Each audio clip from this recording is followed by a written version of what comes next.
Retour à la forge. Cette fois-ci, notre chevalier trempe une hache de 12 kg qu'il a montée à 900 degrés dans un seau d'eau de 10 litres à 20 degrés.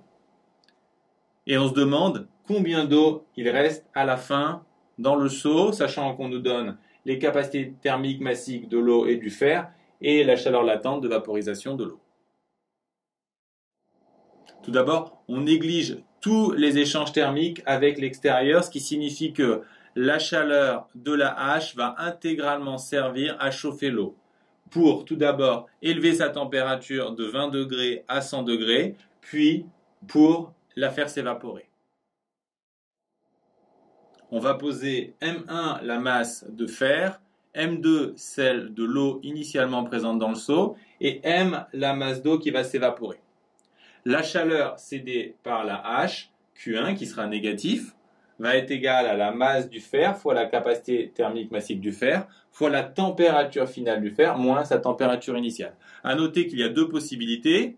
La température finale du fer est en dessous de 100 degrés, en fait il n'y a pas d'eau qui s'est évaporée, ou alors la température finale du fer est stabilisée à 100 degrés puisque à la fin on a un mélange eau-vapeur. Donc pour l'instant on suppose toujours, comme le sous-entend l'énoncé, qu'une partie de l'eau va s'évaporer. Donc la chaleur absorbée par l'eau va servir à faire monter l'eau jusqu'à la température finale, qu'on suppose à 100 degrés, puis ensuite faire évaporer une partie de l'eau notée par une masse M.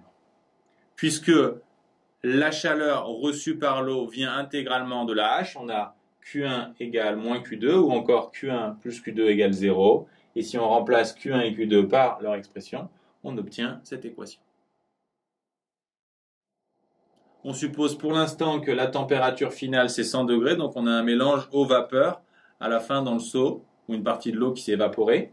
Si ce n'est pas le cas, on enlèvera ce terme tout simplement. Donc si on fait ça, c'est-à-dire si on remplace tous les TF par 100, on obtient cette expression. On peut donc simplifier ces termes. On a ici moins 800 et 80. Ensuite, je vous rappelle qu'on cherche la masse d'eau évaporée dans un premier temps. Donc on va l'isoler. De l'autre côté, on aura cette expression. Et à la fin, il suffit de diviser par la chaleur latente de vaporisation, ce qui nous donne cette expression. On remplace tous les paramètres par leur valeur. Donc on a M1 qui fait 12, ça c'est la masse du fer. La masse de l'eau c'est 10. Les capacités thermiques massiques du fer et de l'eau, ainsi que la chaleur latente de vaporisation.